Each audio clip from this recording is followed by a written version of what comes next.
Education বা পৃথিবীর সবচেয়ে বড় ইউনিভার্সিটি থেকে পাশ করা বা সবচেয়ে হাই লেভেলের সরকারি অফিসারকেও দেখেছি, তাদের মন মানসিকতাও দেখেছি, এবং আমার লাইফস্টাইলে আমি অনেক মানুষের কাছাকাছি যেতে পেরেছি।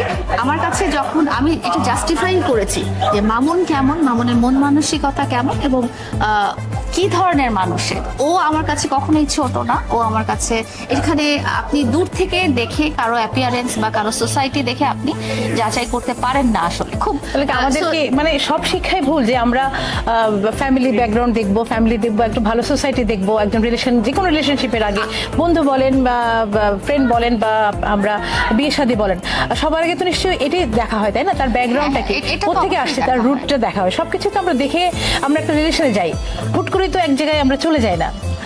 আসলে আপনার কথাটাও পার্শিয়ালি ঠিক আছে। যখন ফ্যামিলিগতভাবে বিয়ে শাদী অ্যারেঞ্জ করা হয় তখন ফ্যামিলি ব্যাকগ্রাউন্ড দেখা হয়, তখন এডুকেশন দেখা হয়, তখন অনেক কিছুই যাচাই বাছাই করে দেখা হয়, যেটা আসলেই দরকার, এটা আমি একমত। কিন্তু আমি এই জীবনের এই স্টেজে এসে আমি যখন অনেক বড় একটা লাইফ এক্সপিরিয়েন্স করে আসছি, তখন আমার মনে হয়েছে যে আমার এই স্টেজে এসে আমি সারা জীবন কোনো ভালোবাসাটা পাইনি, সেই ভালোবাসাটা আমি মামুনের কাছে পেয়েছি, এবং সেইভাবে প্রোটেকশন বলেন বা সেভাবে আগলে রাখা বলেন, এই সমস্ত কিছু আমি মামুনের কাছে পেয়েছি। সেই সাহসিকতাটা, ভালোবাসতে হলে যে সাহসী হতে হয়, সেই জিনিসটাও আমি মামুনের কাছেই পেয়েছি।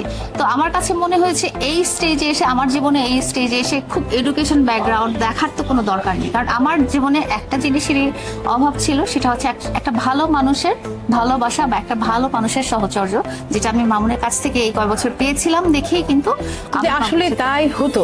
এই ভালোবাসা যদি রিয়েল হতো তাহলে মামুন কি ছেড়ে চলে যেত আপনাকে? এখানে ছেড়ে চলে যাওয়াটা একান্ত ওর ব্যক্তিগত মতামত ছিল না, এখানে নানা রকম ইনফ্লুয়েন্স এবং নানা রকম, এটা এক ধরনের ফ্যাসিনেশন। আপনার কাছে মনে হয় না যে এটা একটা মানে ওরও একটা সুযোগ নিয়েছে আপনার কাছ থেকে, এটা ভালোবাসা কি বলবেন আপনি? এটা হয়তো আপনাদের মনে হতে পারে, বাট আমি যেহেতু এতটা লং টাইম ছিলাম, আপনাদের হয়তো মনে হতে পারে যে ও আসছে আপনার কাছ থেকে যা যা নেওয়ার নিয়ে ও চলে গেছে, আপনাকে আর দরকার নেই। বাট এখনো আমার মনে হয় যে এই জিনিসটা আসলে রিয়েল না, কারণ আমি কিন্তু ক্যালকুলেশন করে ওর সাথে সম্পর্কে জড়াইনি, বা আমি কিন্তু ওর কাছ থেকে আমি এটা পাবো সেটা পাবো এই হিসেবে কিন্তু আমি ওর সাথে রিলেশন করিনি। আমি দেখেছি মানুষটা কেমন, আমি দেখেছি মানুষটা আমাকে কিভাবে ভালোবাসে এবং মানুষের পরিবার এবং তার বন্ধু বান্ধব আমাকে কিভাবে ভালোবাসে।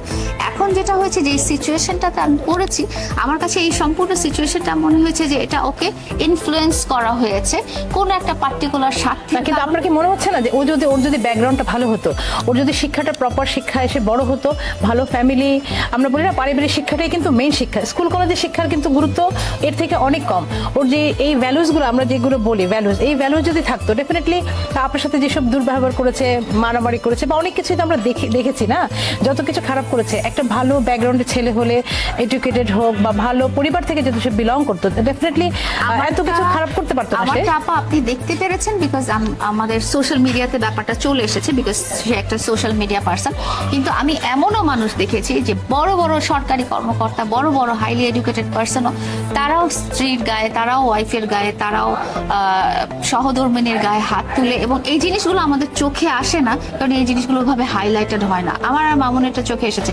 সো ওই শিক্ষার কি মূল্য, যিনি এত বড় শিক্ষিত হয়ে এত বড় সরকারি বা বেসরকারি জায়গায় কাজ করে এত কোটি কোটি টাকার মালিক হয়ে বড় বড় গাড়িতে ঘুরে, বড় বড় সোসাইটিতে ঘুরে, উনিও যদি ওনার ওই সহধর্মিনীর গায়ে হাত তুলেন, হ্যাঁ, তাহলে আপনারা আর আপনি যাকে তুলনা করছেন যে না ওর ফ্যামিলি ব্যাকগ্রাউন্ড নাই, ওর পারিবারিক শিক্ষা নাই বা প্রাতিষ্ঠানিক শিক্ষা নাই, আমি তো এটার ক্ষেত্রে তো কোনো ডিফারেন্স দেখি না। যে অ্যাবিউজ করা, সে যে কোনো জায়গা থেকে অ্যাবিউজ করতে পারে, সে যতই শিক্ষিত। কিন্তু মামুন হয়তো বা অন্যরা যেটা করছে, মামুন একেবারে আছে না যেন রাস্তায়, আপনাকে আমরা ভিডিও দেখলাম রাস্তায় মারামারি করছে, কোনো ভালো ব্যাকগ্রাউন্ডের ছেলে কি রাস্তায় বউকে পেটানো এরকম কিছু আছে? আপনারা সোশ্যাল মিডিয়াতে দেখেছেন, কারণ ও সোশ্যাল মিডিয়াতে একজন ইনফ্লুয়েন্সার, এই জন্য আপনারা সোশ্যাল মিডিয়াতে এই জিনিসগুলো, মানে কোনো ভালো ব্যাকগ্রাউন্ডের ছেলেকে বা মেয়েরা কি রাস্তায় মারামারি করবে মনে হয় আপনার? আপনি একটা আমি যখন দেখলাম যে যখন আমি আইনি সহায়তা নিতে গেলাম, তখন দেখলাম যে আমার মতো কত শত শত মেয়েরা এরকম আইনি সহায়তা নিতে আসছে। তাদেরটা তো কেউ জানে না,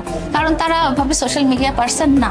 যেহেতু আমরা দুজন সোশ্যাল মিডিয়াতে কিছুটা পদচারণা আছে এবং মামুন খুবই ফেমাস, সেই জন্য এটা আপনারা দেখতে পেরেছেন। বাট এরকম অনেক আছে, আপনি যে কোনো একটা গুলশান থানায় যান বা যে পশ পশ এরিয়াতে যান, এই ধরনের ঘটনা অহরহ ঘটছে। এবং নারী অ্যাবিউজ করা, নারীকে ফিজিক্যালি অ্যাবিউজ করা, অ্যাসল্ট করা, এটা খুব ধর্মীয় পরিবারেও দেখেছি কিন্তু।